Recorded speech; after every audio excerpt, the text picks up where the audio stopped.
Good evening, everyone. We thank the Lord for this afternoon or evening, hapit naman magabi, that we can resume to our afternoon service. And we praise God for allowing us to have this worship and fellowship together with our fellow believers, because the Lord has commanded us to not to forsake the assembly, the gatherings here in this church, because we are God's people, we are the body of Christ. So dapat magkahiusa kita, dili kita magkatag-katag, dili kita palayo diri sa simbahan sa Ginoo. And I thank the Lord for your presence. So tonight, for our message, I preached this message to the young people last Sunday dito sa fellowship sa Davao, and I want to preach it to you this evening, although nahuman naman ang November 1 and 2 sa kalag-kalag, but maybe for the coming years, next years, or mga pila ka tuig, at least we will know, we have the truth, we are founded with the principles from the Word of God as we study the theme or the topic specifically about Halloween. So here we have the questions: should Christians celebrate Halloween? So muna ang karon pangutana sa ato ang tanan tonight. Kita ba nga mga Kristohanon dapat ba sa ulog aning kalag-kalag? Is it necessary for us to celebrate Halloween every first day of November? And ato kanang tanawon in Titus chapter 2 verses 11 to 12, and in another letter of Paul in Ephesians chapter 2 verses 8 to 10. And I want you to open to Titus chapter 2 11 to 12. And then after that, we will jump to Ephesians chapter 2. So first text is in Titus chapter 2, 11 to 12. And then after that, we'll jump to Ephesians chapter 2, 8 to 10.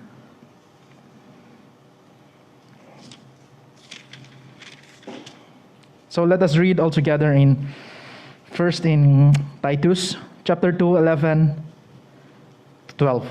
All together. Nana? Ready? Start. For the grace of God that bringeth salvation hath appeared to all men, teaching us that denying ungodliness and worldly lusts, we should live soberly, righteously, and godly in this present world. And in Ephesians chapter 2, verses 8 down to verse 11. All together. Ready? Start. For by grace are ye saved through faith, and that not of yourselves. It is the gift of God, not of works, lest any man should boast. Verse 10. For we are his workmanship, created in Christ Jesus, unto good works, which God hath before ordained, that we should walk in them. Father, we thank you for this evening. Thank you that we can study your word. And Lord, reveal the truths, your message to us tonight. Keep us away from errors and help us, Father, guided by the Holy Spirit. In Jesus' name, amen. So each year, nakita yung mga celebration. Every year, nakita yung celebration. Sa January, we celebrate the first day, New Year's Eve, di ba? Manatongkuan, celebration. And sa February, we celebrate Valentine's Day. Traditionally, we celebrate Happy Hearts Day, and we celebrate also Easter Sunday, Father's Day, Mother's Day. Nakitaan ng mga celebration, mga holidays. And this month of November, we also have this All Souls Day. And ginatawag nila nga Halloween. And sa December, of course, the most awaited time of the year, mao ang Christmas Day. So morning mga kuan, morning mga major nga celebration based sa atoa lang nga occasion sa Philippines. So karon, since we are in the month of November, people celebrated Halloween. Nagka-celebrate sila nga masuroy sila sa sementeryo para magbisita, hinumduman nila ang kalag or ang pansyon dito sa ilahang loved ones nga namatay. Last week yata nag-agi ko dra sa padong sa Mango Avenue, daghan kayong galinya nga mosulod sa sementeryo, and grabe ang taas kayo ang linya. So ingana di ay diri. I don't know, basi karon robod na tungod pandemic. So daghan jud kayo ang tao nga naga linya to go to cemetery. So the question is, should Christians celebrate Halloween? Kita mag-celebrate ba kita og Halloween? And that's why we must have the right understanding about Halloween. Dapat tanaw na to asa nagikan ang Halloween, unsay mga practices nila before nga nadala until today. And according to study gigather ni Nila Islit, recognize lang to siya kay siya may nag-gather ani nga mga facts. Ang history sa Halloween originated under the title of Samhain. So the word Samhain pronounced as Samhain. So muna yung pronunciation. And this ancient festival was a 3-day festival created by the Celts or mga priests, also called Druids. Muna sila ang mga Druids in the northern part of Europe. So dito kini nagsugod ang kini nga celebration, ang kining Samhain. And Samhain for the Celts, ang kining Samhain nga festival, they celebrated this every first day of November. So pag-abot sa first day of November, mo na ang time nga mag-celebrate sila, because the first day of November or the month of November, gina-recognize nila na as the mark of the end of the harvest and the mark of the end of the harvest and the beginning of winter. So mag-change na ang season sila ha. They recognize that as the beginning of the end of light and the beginning of darkness, and the end of life and the beginning of death. So mo na ilang gina-recognize sa month of November kay mag-change ang season. So the festival is the conclusion of the new season sila ha. And the month of November until December, tingtugnaw naman na, di ba? Muna ilahang kansaw na. So they recognize this as the ending of summer. Kay basta summer, di ba, hayag kayo. Dugay maggabi eh. And init kayo, kay nindot ang dagat.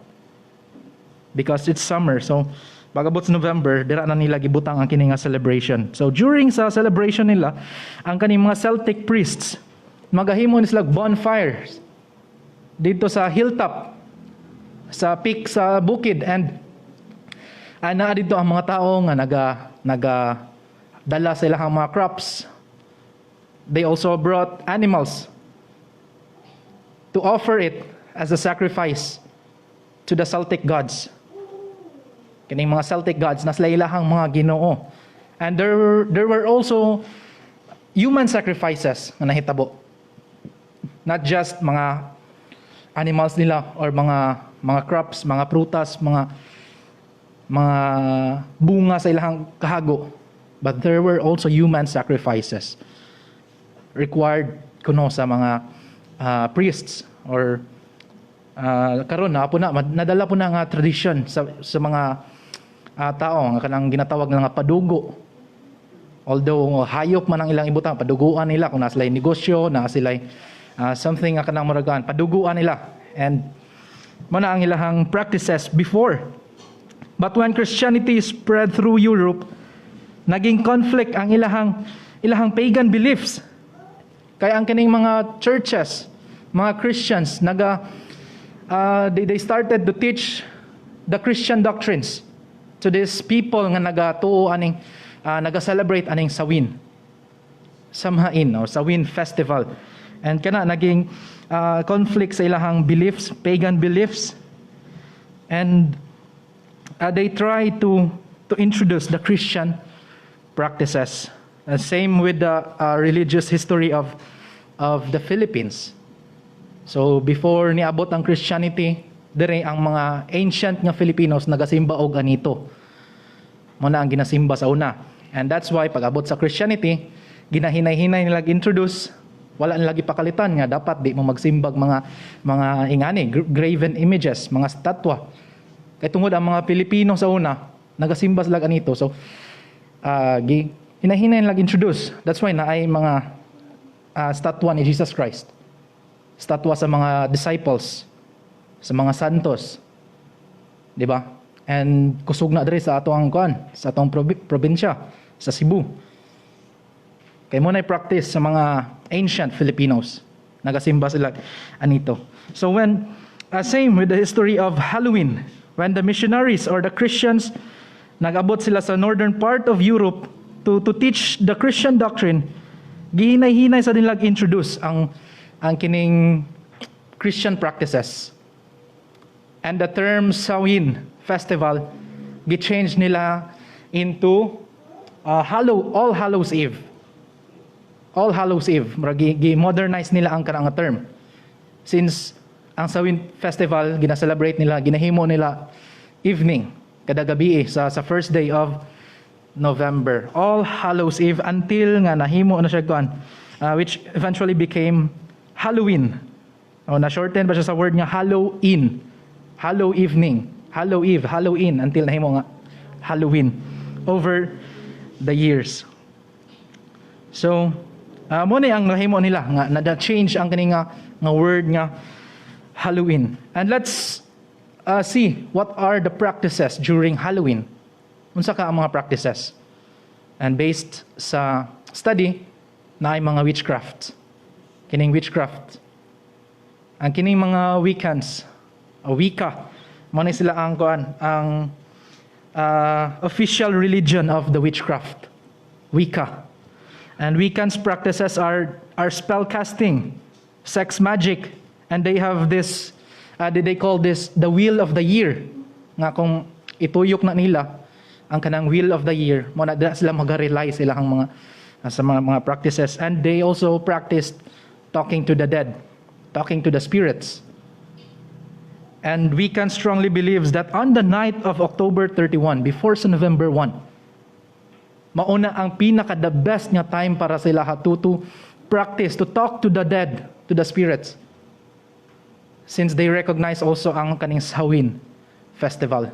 So October 31, pagkagabi, diha sila naga-storya sa mga patay, ang katong mga naga-practice of witchcraft. Mo na lang ginahimo. Witchcraft practices. And Samhain was also called the god of death. Si Samhain, kani ilahang belief, pagan belief nga si Samhain was the god of death. Kaya ang gihimo ni Samhain before, he scattered evil spirits. When when humanity was attacked by the devil, iyahang gi-cast out niya ni, gilabanan niya mga evil spirit. Sa una, sa time nga ang mga tao gina-atake, siguro sa mga vampires mo na ang mga di ba? Usually dra na sa Europe na part niya kana makita nato na ingana nga mga practices, witchcraft. So these evil spirits naga-start sila atake as soon as the dark winter, ang kangit-ngit moabot. So diha na sila mo atake sa mga tao. And that's their belief. So to escape the attack of the evil spirits, ang mga tao maga-disguise sila. Magsuot sila og costume nga mura sad silang mga evil spirit. Mag-disguise sila nga as if they are one of the evil spirits para maka-eskapo sila sa atake. And that's why nadala po na karon nga tradisyon kanang mag-dress up ka for Halloween. Di ba? Mangutana ka unsay costume nimo karong Halloween. Muna, we usually portray nga kanang naisungay, naiikog, naibangkil, magdalag bangkaw. Di ba? Muna ang kuan. Ang usually mga mga costume na to. Or katong mga famous nga mga nangamatay nga mga tao. Or si Dracula. Di ba? Muna ang time nga magsuot sila,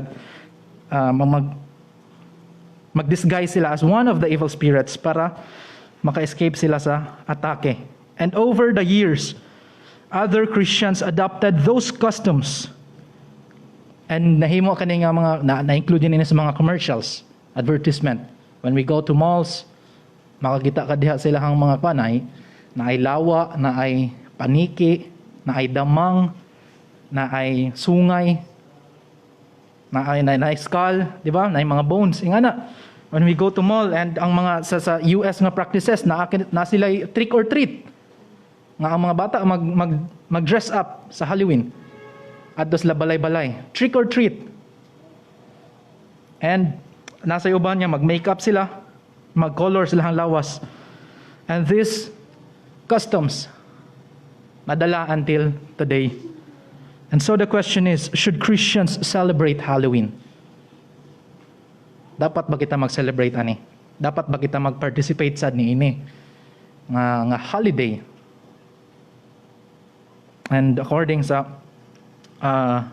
answer ani, the origin of Halloween can be traced back to the Celtic festival of Samhain.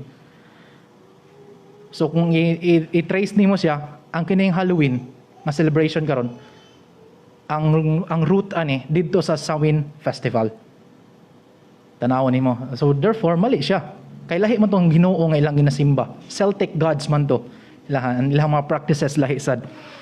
And kung mag-celebrate ka og Halloween, that means nga mag-costume sad ka, magsuot sad ka mga costumes like evil spirit.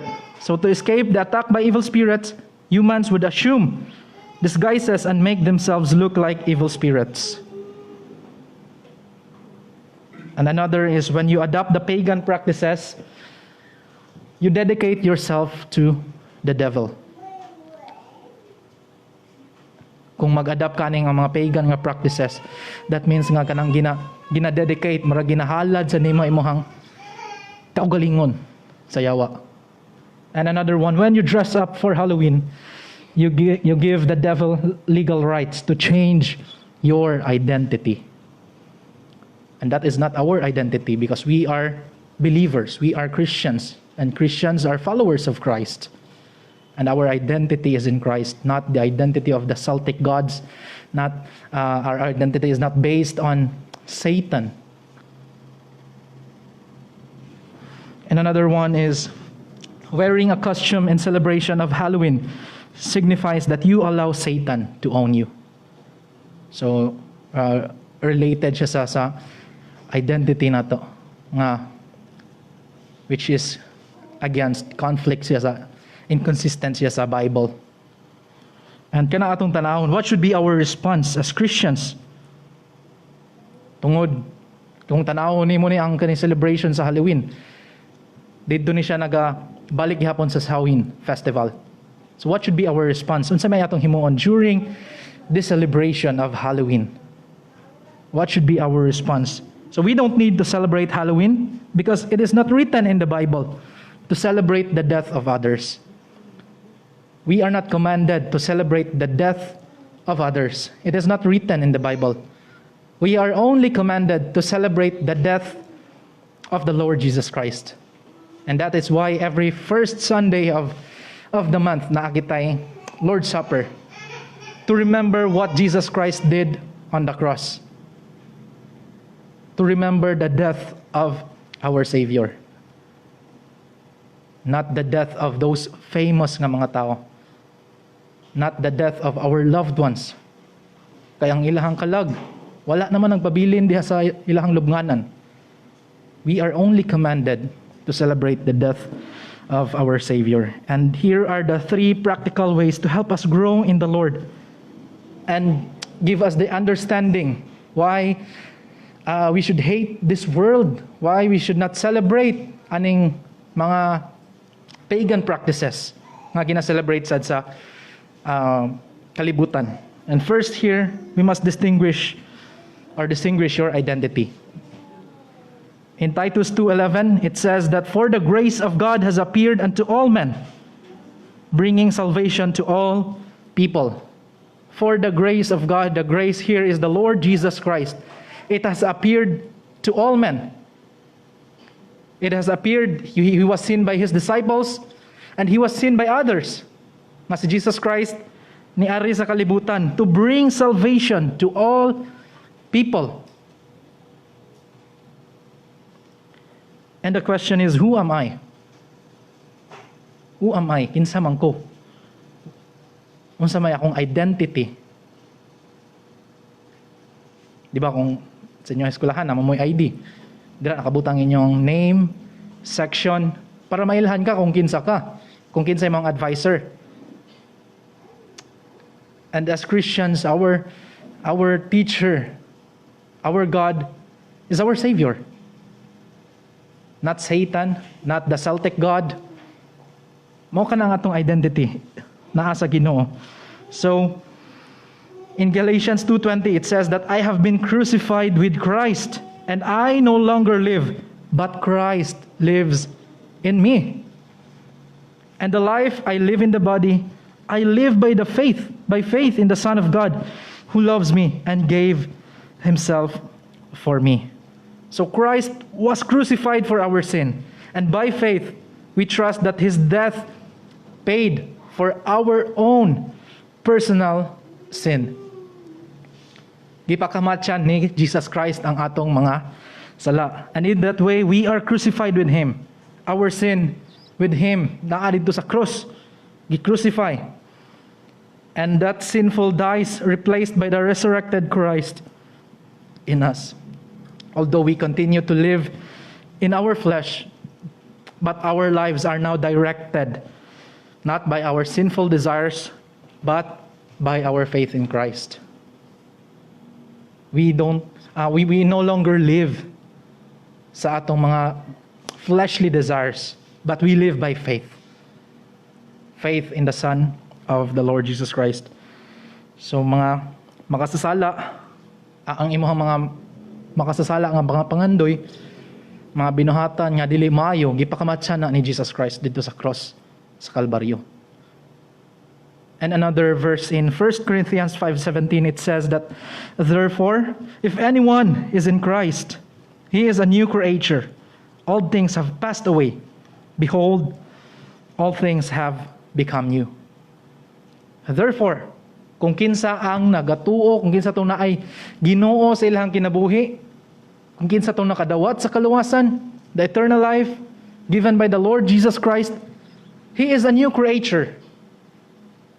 Bagong tao na ka. You have been born again. And your sinful habits, mga old things, mga makasasala ang imong gihimo sa una, have passed away. Gihugasan na ka na sa dugo ni Jesus Christ. And behold, all things have become new. You have a new direction sa imong life. Ang imong kasing-kasing gi-change sa Ginoo.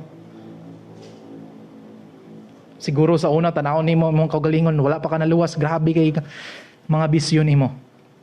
But because gigrasyahan ka sa Ginoo, therefore gi-surrender nimo tong mga bisyo, and you have now change of your heart and your mind. Gitalikdan na nimo tong mga makasasala nga binuhatan nimo.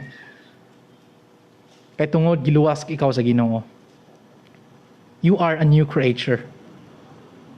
And the best picture of this is ang caterpillar. Di ba ang caterpillar, tanaw nimo murag luod na naon, murag mahadlo ka, di kay kaganahan magtanaw ba sa caterpillar. Pero after ang chrysalis, ma-change na siya into a butterfly. Pagtanaw ni mas butterfly, nindot yung pako, nindot ang iyang color, and ma-appreciate nimo nga ingani day ang changes from a caterpillar to a butterfly. So kuyaw kay nga transformation sa caterpillar. and na ay caterpillar o butterfly nga nagkuan nagistorya ingon sa caterpillar nga you've changed, nagbago lagi ka. Ingon sa butterfly nga we are supposed to, dapat kita magbago, dili kita magpabilin nga caterpillar lang.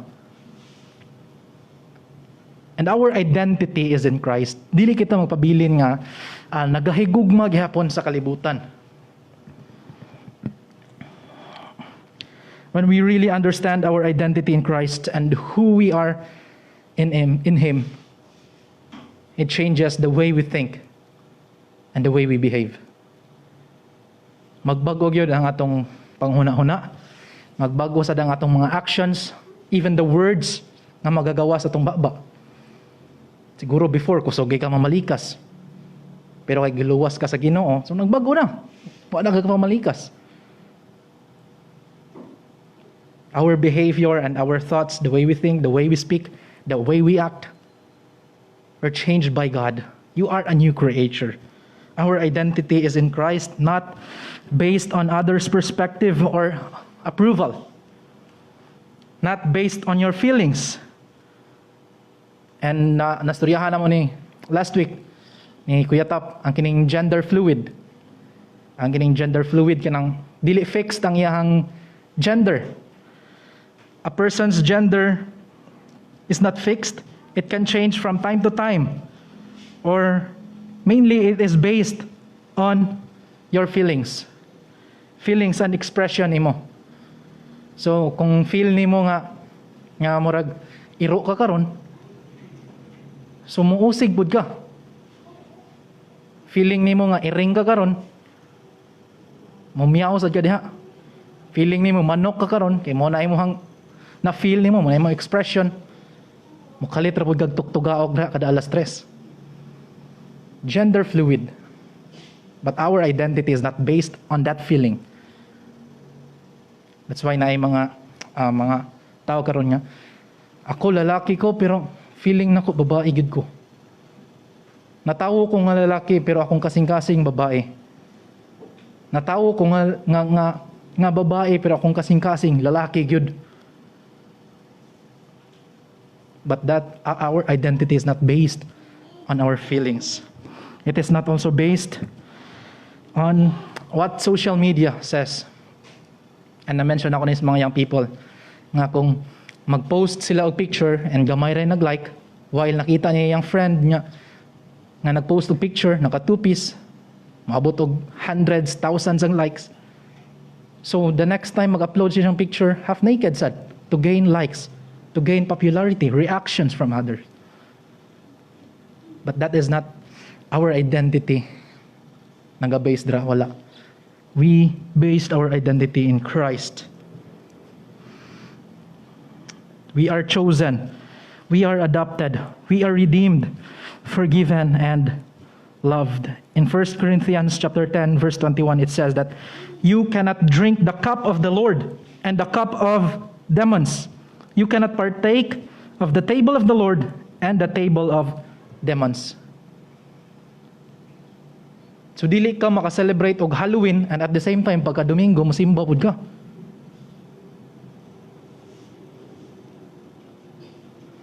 In Ephesians chapter 5 verse 8 to 11 it says, gibasa nato ni sa tong chapter of the month, for you were once darkness, but now you are light in the Lord. So walk as children of light. Live as children of light. For the fruit of the light consists in all goodness, righteousness, and truth. And find out what pleases the Lord. And have nothing to do with the fruitless deeds of darkness, but rather reprove them or expose them. God is our Father, and we are His children. So we have to act as one. Kaya kita anak naman ta sa Ginoo. Wala na dili na kita anak sa yawa. Wala na kita, although nakita diri sa kalibutan, we are in this world, but we are not of this world. In Ephesians chapter 2 verse 8 to 10, for by grace you have been saved through faith. And this is not your own doing. This is not because of what you did. It is the gift of God. Regalo ka na sa Ginoo. Grasya ka na sa Ginoo. Not a result of your good works. Not a result of your kindness, your goodness, your service to others.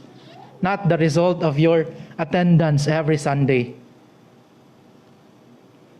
Lest any man should boast. So salvation is not based on plus points, plus and minus.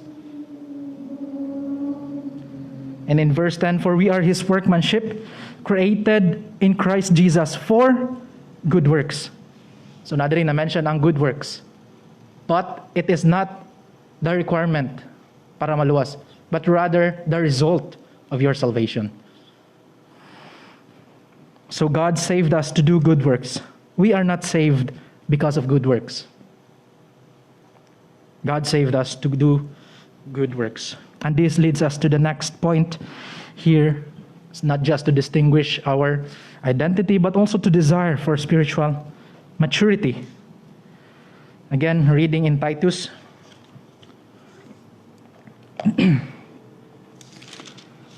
In verse 12, teaching us that denying ungodliness and worldly lusts, we should live soberly, righteously, and godly in this present world. Na-preach na ko ni mga a month ago or 2 months ago yata. And we should desire for spiritual maturity, to live soberly. And this refers how you deal with yourself, how you view yourself. And this is the relationship sa imong kagalingon. To live soberly and to live righteously is how you deal with others, your relationship with your brethren, your relationship sa kauban ni masimbahan, your relationship sa imong pamilya, sa imong mga silingan. Live righteously. Nga naa kay integrity. Maayo nga kinaiya sa uban. And we have to live righteously in this present world. That although the world is nagapakasala, nagapractice sa mga all kinds of sin, all forms of sin. But we have to live righteously. And lastly is to live godly. How you act when no one is watching. And this refers to your relationship with God. Live a godly life. Although lahi ang imuhang kinabuhi kung nakasimbahan, nakasagawas, pero deep inside or when no one is watching, lahi sa imong actions. And we have to live godly because God saved us to bring Him glory. We are saved to serve. That is why Paul said to Titus that the grace of God saved us, and it cost us to deny ungodliness and worldly passions. So ngano kailangan man nato i-deny ang mga worldly passions, worldly lusts. Ngano day, unsa may na-address sa kalibutan nganong permi man gyud natay madunggan sa mga wali nga di kita maging worldly. Unsa may naa sa kalibutan. So in this world, it says in 1 John 2:15, 16 and 17, love not the world. Love not the world, neither the things that are in this world. For if anyone loved the world, the love of the Father is not in him. For all that is in the world, the lust of the flesh, the lust of the eyes, and the pride of life. And this is of the world, not of the Father. So mo kini siya ang tulo day ka sala nga naa sa kalibutan. The lust of the flesh, the lust of the eyes, and the pride of life. Lust of the flesh. Kining when John says the desires of the flesh or the lust of the flesh, he is talking about the wrong focus of our desires on things nga makita nato. Makita nato, ma-feel, mamahikapan nato. The wrong focus of our desires. And it's talking about like food, drink, leisure time, sex, or comfort, anything that appeals to how you feel in that body, in your body. Nga bisag busog na ka, sige ra gyapon kaon. An muna siya ang gluttony. Bisag naa na kay asawa, magsige gyapon pangita og laing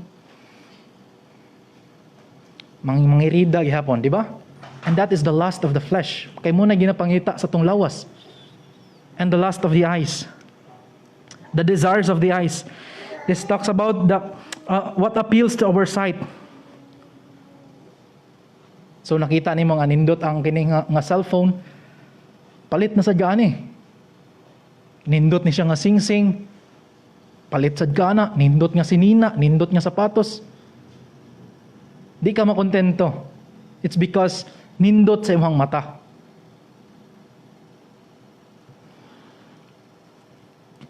Then we have the pride of life. Pride of life, self-exaltation. Ginapadayaw, glorify ni mong kagalingon. Boasting on your achievements. Daghan kay example sa pride. Di ka magpatudlo, koreksyonan ka, di ka magpatudlo. Tudloan ka kung sa insakto, di ka magpatudlo. Awayon ni mong nagtudlo sa imo. Daghan kay mga klase sa pride. Thinking what you have and what you are is because of your own doing. Pride in possessions. Pride in financial. Pride sa mga achievements. Or maybe, gusto nimo nga pakita lang nga ipanghambog nimo sa uban. That is pride. Ang pride, dili lang na siya pataas. Ang pride is also nga kanang paubos, inferiority. Not just superiority, but also inferiority. Nga, marag, to the point nga mag-self-pity na lang ka. Sila lang na, dili ko na, kay unsa man lang ko. Useless man ko. Wa man ko'y pulos ng pagtaw. Sila lang na, kay mga maayo man na sila simbahan. Sila lang na, kay mga bright man na sila ang experiensyado. So not just superiority, but also inferiority. Di na lang ka mag-participate. So muna siya ang mga klase sa pride. And that's why Paul said to his letter sa Romans na said, in Romans 12:1 and 2, I appeal to you therefore, brothers or brethren, by the mercies of God, to present your bodies as a living sacrifice, holy and acceptable to God, which is your spiritual worship. Do not be conformed to this world, but be transformed by the renewal of your mind, that by testing you may discern what is the will of God, what is good and acceptable and perfect. So Paul urges us to recognize that God has shown us great mercy. And instead of death, nakitaon ta dito ang malansang. He has given us life and purpose in Christ. Si Jesus Christ mao ang substitute dito sa cross sa Kalbaryo. Kita unta dapat ang mag-agwanta dito. Kita unta dapat ang malansang dito. But because of God's grace, because of His love, He sent Jesus Christ para sa atong lugar. In other words, the only wise response to God's mercy in giving us eternal life is to give Him our lives as a living sacrifice. So instead of celebrating the Halloween or Kalagalag, since it was originated in a sacrifice form, imuhang kinabuhi ang ihalad sa Ginoo.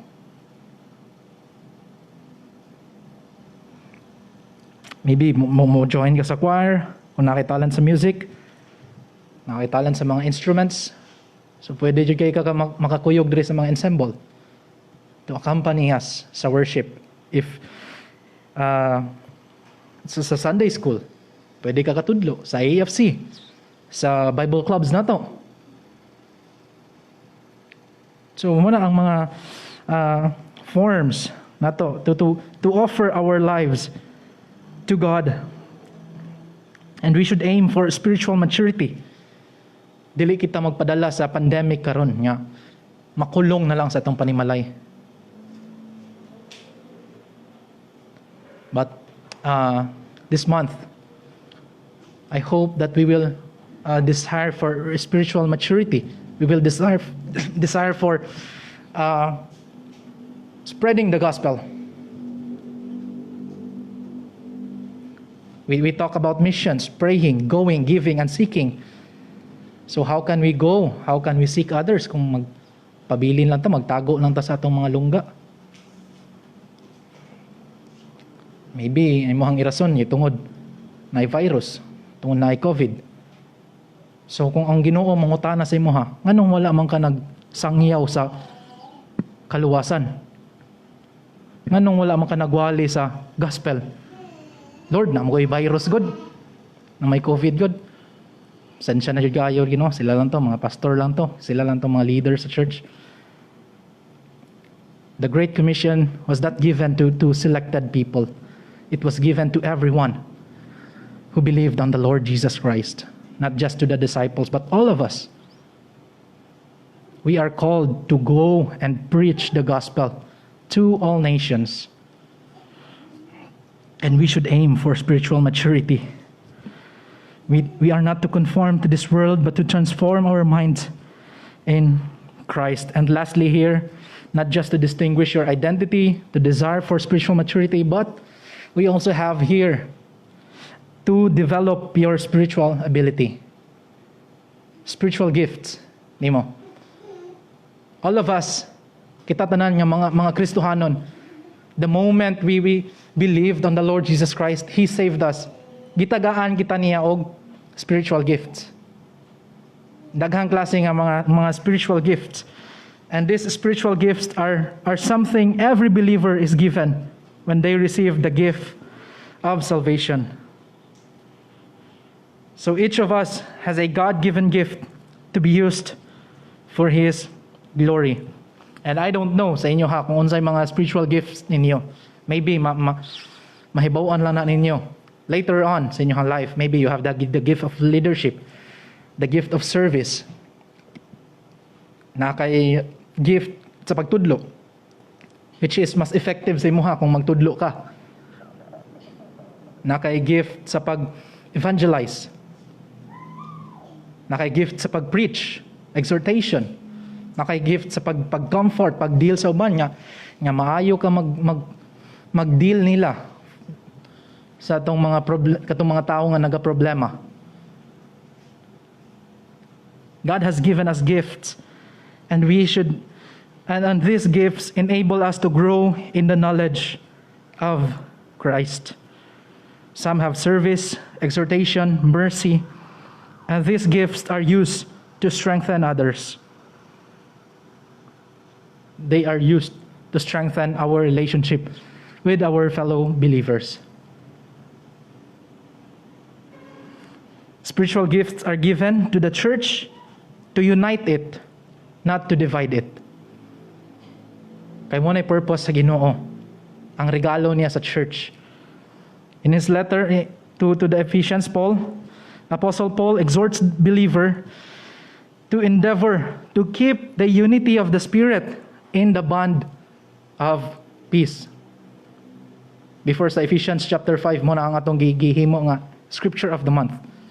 To keep the unity of the Spirit in the bond of peace. And he explains that God gave the ministry gift. God gave apostles, He gave prophets, evangelists, pastors, and teachers.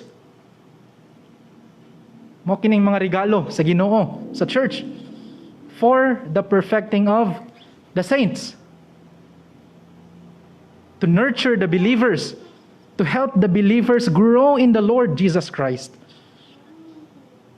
To lead the believers to walk in the light. Mao kini ang regalo sa Ginoo, till we all come in the unity of the faith. So what are the spiritual gifts that God has given to us? So di na ako na isa-isa sa inyo hatanan og explain, but here's a list here. Maybe kuan sa natin ma-discuss po nato ni atong mga spiritual gifts later on. One of these days. And here's a list of God's gift So we have here the administration, being an apostle, discernment, evangelism, exhortation, faith, giving, healing, helps, hospitality, knowledge, leadership, mercy, prophecy, serving, speaking in tongues, teaching, or sometimes known as shepherding, and wisdom.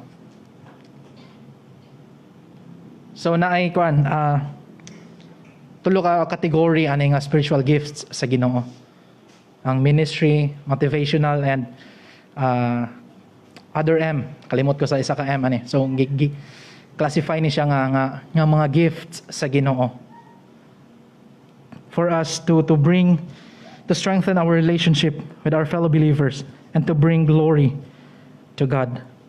So spiritual gifts are used to bring glory to God, and that sums up all the purposes of this spiritual gift. Mao ang paghatag og himaya sa Ginoo. So we need to develop our spiritual gifts to help us know more about God, to strengthen our relationship with our fellow believers. And so in closing, God has called us into the light. He has rescued us from the dominion of darkness. We are in this world, but we are not of this world. Our identity is in Christ. So wala na kitay, we have nothing to do with the works of darkness. We should abstain from all kinds of evil. And Halloween is a day where people worship and glorify Satan without their knowledge. Some of them are wala sila kahibaw, ignorance sa ilang nga celebration. For non-Christians, okay lang sila ha. But for us who are redeemed, luwas sa Ginoo, we should not celebrate this celebration anymore because our identity is in Christ. So instead of celebrating Halloween, let us distinguish our identity. Our identity is not based on the world, not on our feelings or others' approval. It is based on our identity is in Christ. And in these panicking times, na ay pandemic, na ay virus, nga cause ato nga maghadlok. Let us desire for spiritual maturity. Let's not stop growing in the Lord. Let's not stop reading our Bibles. Let us not stop praying. Let us not stop sharing the gospel to others. Let's continue to desire for spiritual maturity. And lastly, let's start knowing our spiritual gifts and develop them. Because if you want to serve God faithfully, if dira ka nga area sa imong life, effective ka sa imong ministry, then maybe that is your spiritual gift. If you think you are effective sa teaching, sa service, then maybe that is your God-given spiritual gift. And let us start knowing them to develop, to strengthen our relationship as believers, to strengthen the body of Christ. Let us pray. Father, we thank you for your word. Thank you for the truth that we have learned. And I pray nga kinahanglan mo pabilin sa mga panguna-una and ma-apply na mo Ginoo sa among mga binuhatan. We thank you once again and we give you the glory in Jesus' name. Amen.